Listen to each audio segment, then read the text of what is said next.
what have you analyzed this and talked to the leaders in Washington? Well, I haven't talked to a lot of leaders in Washington on this. Here's my sensing nationally, though, in terms of a national mood, and that is I see we've been through three phases, is my estimation.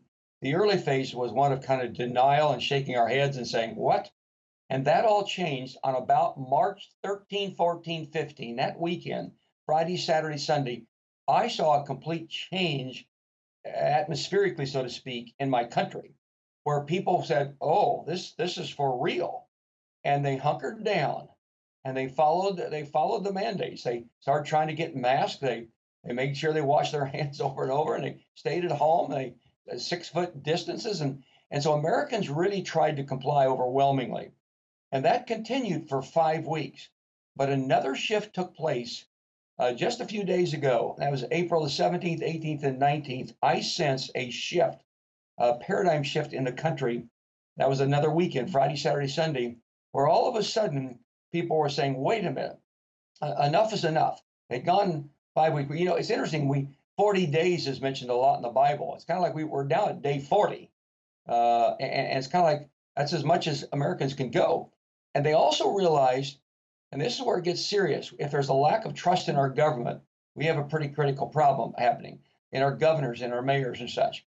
And so there were some overstatements made that so many millions are going to get it, and 1 or 2 million are going to die, and then they factored it down to, well, okay, 240,000 tops, and then 60,000, and Americans begin to distrust their government on this, and they also did not want one size fits all.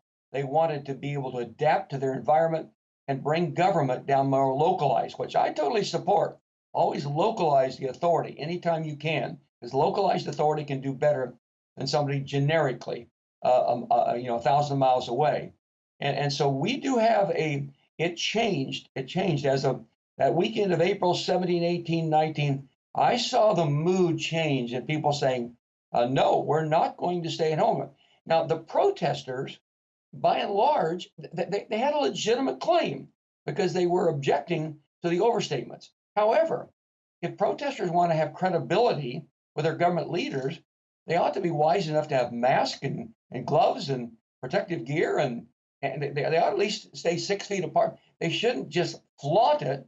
Some of those, when they do that, they're going to end up getting the virus themselves, and perhaps somebody even die.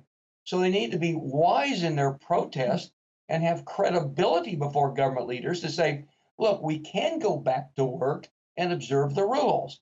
Allow us to open certain things, and we'll observe the social distancing rules. We'll try to be prudent. It won't totally stop the coronavirus, but it'll vastly reduce the number of people infected. So the protesters need to exercise a level of respect and responsibility for them to have credibility. But I'm generally supportive with some of their claims and objections. They just need to do it in I think, a mature, principled fashion.